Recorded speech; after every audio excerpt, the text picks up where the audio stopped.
ഇന്ന് ജനസംഖ്യയുടെ 75% ആൾക്കാരിലും കണ്ടുവരുന്ന അസിഡിറ്റി എന്ന സബ്ജക്റ്റിനെ കുറിച്ചാണ് ഇന്ന് നമ്മൾ സംസാരിക്കുന്നത്. ഹൈപ്പോ അസിഡിറ്റി ഉണ്ടായി കഴിഞ്ഞു കഴിഞ്ഞാൽ നമ്മുടെ ശരീരത്തിന് ആവശ്യം വേണ്ട പല മിനറൽസിൻ്റെയും അബ്സോർപ്ഷൻ ശരിയായ രീതിയിൽ നടക്കാതെ വരികയും അതുകൊണ്ട് തന്നെ മുടി കൊഴിച്ചൽ പോലുള്ള അവസ്ഥയിലേക്ക് പോകാനും സാധ്യതയുണ്ട്.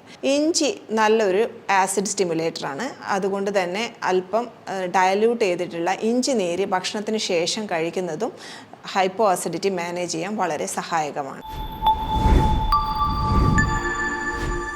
ഞാൻ doctor Shefeena, CMO, Samyama naturopathy and Ayurveda hospital, Thrikaripur, Kasaragod. ഇന്ന് ജനസംഖ്യയുടെ 75% ആൾക്കാരിലും കണ്ടുവരുന്ന അസിഡിറ്റി എന്ന സബ്ജക്റ്റിനെ കുറിച്ചാണ് ഇന്ന് നമ്മൾ സംസാരിക്കുന്നത്. അസിഡിറ്റി എന്ന വാക്ക് കേൾക്കുമ്പോൾ തന്നെ നമ്മുടെ മനസ്സിൽ ആദ്യം വരുന്നത് ആസിഡ് കൂടിയിട്ടുള്ള ഒരു അവസ്ഥ എന്നുള്ളതാണ്. പക്ഷേ 50% ആൾക്കാരിലും ആസിഡ് കുറഞ്ഞതുകൊണ്ടാണ് ഈ പറയുന്ന ലക്ഷണങ്ങൾ കാണിക്കാറ്.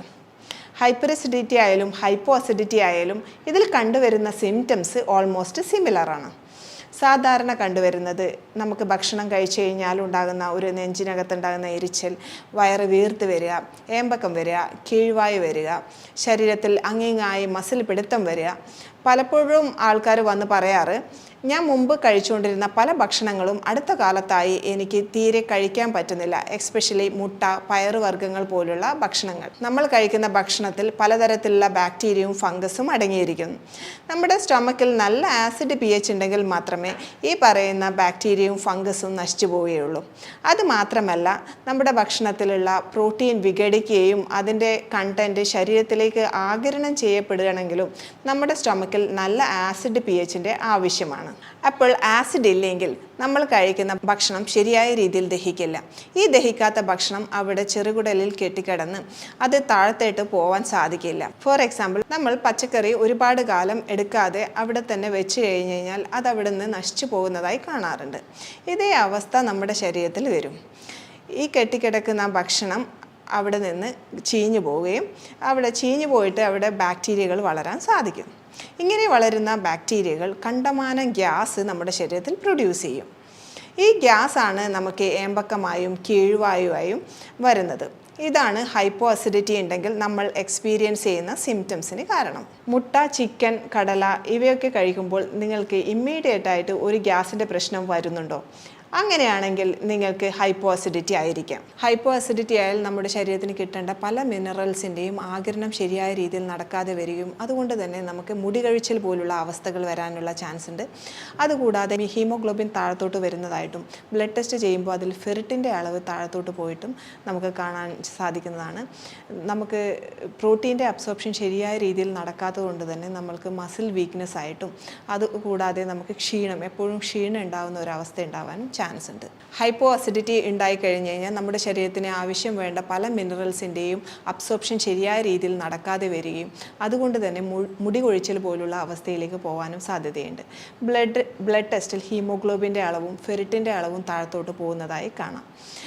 പലതരത്തിലുള്ള മസിൽ വീക്ക്നെസ്സിനും ചാൻസ് കൂടുതലാണ്. എന്തുകൊണ്ടെന്നാൽ പ്രോട്ടീൻ്റെ ശരിയായ രീതിയിലുള്ള അബ്സോർപ്ഷനും ആഗിരണത്തിനും നല്ല ഒരു ആസിഡ് എൻവിറോൺമെൻറ്റിൻ്റെ ആവശ്യകതയുണ്ട്.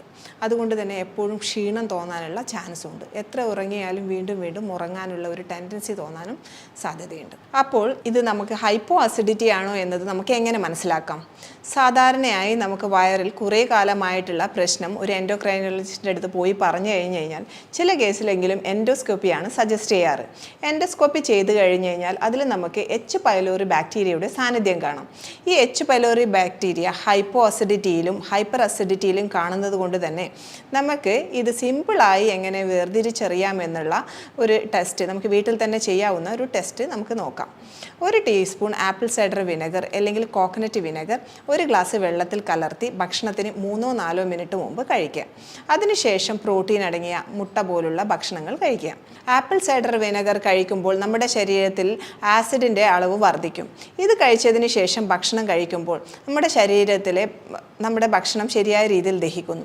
അതുകൊണ്ട് തന്നെ നമുക്കൊരു കംഫർട്ടബിൾ ഫീലിംഗ്, സാധാരണ ഉണ്ടാകുന്ന നെഞ്ചരിച്ചലോ വയറ് വീർത്ത് വരുന്ന അവസ്ഥയോ ഏമ്പക്കമോ ഒന്നും വരുന്നില്ലെങ്കിൽ നമുക്ക് മനസ്സിലാക്കാം നിങ്ങൾക്കത് ഹൈപ്പോ അസിഡിറ്റി ആണ് എന്നുള്ളത്. അതുകൂടാതെ തന്നെ നമ്മളൊരു ഫിസിഷ്യൻ്റെ അടുത്ത് പോയി പറയുകയാണെങ്കിൽ നമുക്ക് HCl ടാബ്ലറ്റ് ടെസ്റ്റ് പോലുള്ള ടെസ്റ്റുകൾ അവൈലബിൾ ആണ്. പക്ഷേ അതൊരു എക്സ്പേർട്ട് ഡോക്ടറുടെ ഗൈഡൻസിൽ മാത്രം ചെയ്യുക. ഇനി ഹൈപ്പർ അസിഡിറ്റി ആണെങ്കിൽ നിങ്ങളുടെ സിംറ്റംസ് ഇത് കഴിച്ചതിന് ശേഷം കൂടും. പുളിച്ചു തേട്ടൽ അല്ലെങ്കിൽ നെഞ്ചരിച്ചലൊക്കെ നന്നായി കൂടുന്നതായി കാണാം. ഇത് നമുക്ക് സിമ്പിളായി ഡിഫറൻഷ്യേറ്റ് ചെയ്യാൻ പറ്റുന്ന ഒരു ടെക്നിക്കാണ് ഈ ആപ്പിൾ സൈഡർ വിനെഗർ ടെസ്റ്റ് എന്ന് പറയുന്നത്. എന്തുകൊണ്ടാണ് ഈ ഹൈപ്പോ അസിഡിറ്റി ഉണ്ടാകുന്നത് എന്നുള്ളതിന് മെയിൻ കാരണം നമ്മൾ നേരത്തെ പറഞ്ഞിട്ടുള്ള H. പൈലോറിയുടെ സാന്നിധ്യം തന്നെയാണ്. മറ്റൊന്ന് ആൻറ്റിബയോട്ടിക്കുകളുടെ ഓവർ യൂസേജ് ആണ്.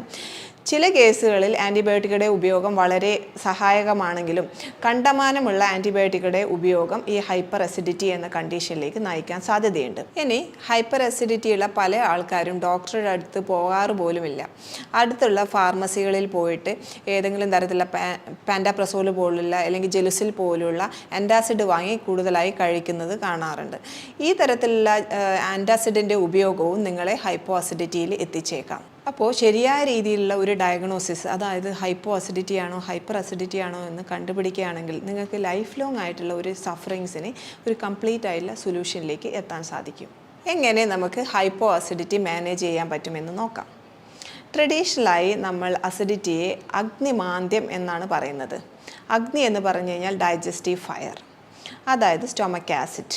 സ്റ്റൊമക് ആസിഡിൻ്റെ കുറവിനെയാണ് നമ്മൾ സാധാരണ ഹൈപ്പോ അസിഡിറ്റി എന്ന് പറയുന്നത്. സ്റ്റൊമക് ആസിഡിനെ ഉത്തേജിപ്പിക്കാനുള്ള ചില ടെക്നിക്കുകളാണ് ഇതിൻ്റെ മാനേജ്മെൻറ്റിൽ മെയിനായി നമ്മൾ ചെയ്യേണ്ടത്. ഇതിനെ നമുക്ക് ആപ്പിൾ സൈഡർ വിനെഗർ നന്നായി സഹായകമാണ്. പക്ഷേ ലോങ് ടൈം ആയിട്ടുള്ള ആപ്പിൾ സൈഡർ വിനെഗറിൻ്റെ ഉപയോഗം ദ്രവിച്ചു പോകാനുള്ള ചാൻസ് ഉള്ളത് കൊണ്ട് തന്നെ നമുക്ക് ഇതിൻ്റെ ടാബ്ലറ്റ് ഫോമിൽ ആപ്പിൾ സൈഡർ വിനെഗറിൻ്റെ ടാബ്ലറ്റ് ഫോം ഉപയോഗിക്കുന്നതായിരിക്കും കൂടുതൽ സഹായകം. രണ്ടാമതായി ജിഞ്ചർ. ഇഞ്ചി നല്ലൊരു ആസിഡ് സ്റ്റിമുലേറ്ററാണ്. അതുകൊണ്ട് തന്നെ അല്പം ഡയല്യൂട്ട് ചെയ്തിട്ടുള്ള ഇഞ്ചി നീര് ഭക്ഷണത്തിന് ശേഷം കഴിക്കുന്നതും ഹൈപ്പോ അസിഡിറ്റി മാനേജ് ചെയ്യാൻ വളരെ സഹായകമാണ്. പിന്നെ ചിത്രഗാതി വെടി, ഈ ഹെർബിൻ്റെ ഉപയോഗവും ഈ ഹൈപ്പോ അസിഡിറ്റി മാനേജ് ചെയ്യാൻ വളരെയധികം സഹായകമാണ്. അതുപോലെ തന്നെ മറ്റൊന്നാണ് ലൈം വാട്ടർ. ഭക്ഷണത്തിന് ശേഷം അല്പം ഡയലൂട്ട് ചെയ്തിട്ടുള്ള ലൈം ജ്യൂസ് കഴിക്കുന്നതും ഈ ഡൈജസ്റ്റീവ് എൻസൈംസിനെ ഉത്തേജിപ്പിക്കാൻ സഹായകമാണ്. ഇതിൻ്റെ കൂടെ സ്റ്റൊമക് ആസിഡിൻ്റെ ഉത്തേജിപ്പിക്കാൻ സഹായിക്കുന്ന ഒരു ഇമ്പോർട്ടൻ്റ് ആയിട്ടുള്ള മിനറലാണ് സിങ്ക്. സിങ്ക് ഇല്ലെങ്കിൽ സ്റ്റൊമക് ആസിഡിൻ്റെ ഉൽപ്പാദനം കുറയാൻ സാധ്യതയുണ്ട്. അതുകൊണ്ട് തന്നെ സിങ്കിൻ്റെ സപ്ലിമെൻറ്റ്സ് എടുക്കുന്നതും വളരെ സഹായകമാണ്. സിങ്ക് അടങ്ങിയിരിക്കുന്ന ഭക്ഷണം മെയിനായിട്ടും നട്ട്സിലും സീഡ്സിലുമാണ് കാണപ്പെടുന്നത്. ഇത് ഗ്യാസ് പ്രൊഡ്യൂസിങ് ടൈപ്പ് ഓഫ് ഭക്ഷണം ആയതുകൊണ്ട് തന്നെ നമുക്ക് സപ്ലിമെൻറ്റിൻ്റെ രൂപത്തിൽ കഴിക്കുന്നതായിരിക്കും കൂടുതൽ നല്ലത്. 90% ജനങ്ങളും വിചാരിക്കുന്നത് സ്റ്റൊമക് ആസിഡ് കൂടിയത് കൊണ്ടാണ് ഈ ഗ്യാസിൻ്റെ പ്രശ്നം എന്നുള്ളതാണ്. ഈ രീതിയിലുള്ള ഒരു ട്രീറ്റ്മെൻറ്റ് എടുക്കുന്നത് കൊണ്ടാവാം ലൈഫ് ലോങ് ആയിട്ടുള്ള ഒരു ടാബ്ലറ്റ് എടുക്കേണ്ടി വരുന്നതും ഒരു പെർമനൻ്റ് ആയിട്ടുള്ള ഒരു ക്യൂർ നമുക്ക് ഇതിൽ കിട്ടാത്തതും. അതുകൊണ്ട് തന്നെ നമുക്ക് ഈ പറഞ്ഞിരിക്കുന്ന സിമ്പിൾ ആയിട്ടുള്ള ടെക്നിക്കുകൾ ഉപയോഗിച്ച് ഇത് ഹൈപ്പോ ആണോ ഹൈപ്പോർ ആണോ എന്ന് മനസ്സിലാക്കിയതിന് ശേഷം നമ്മൾ ഹൈപ്പോ അസിഡിറ്റി ആണെങ്കിൽ ഈ പറഞ്ഞിരിക്കുന്ന ഭക്ഷണ രീതി ഫോളോ ചെയ്തതിന് ശേഷം 1-2 മാസത്തിന് ശേഷം കംപ്ലീറ്റ് ആയിട്ട് ഈ ഹൈപ്പോ അസിഡിറ്റിക്ക് ഒരു കംപ്ലീറ്റ് ആയിട്ടുള്ള ഒരു ക്യൂർ നമുക്ക് കാണാൻ സാധിക്കുന്നതാണ്. മറ്റൊരു ടോപ്പിക്കുമായി വീണ്ടും കാണാം. Thank you.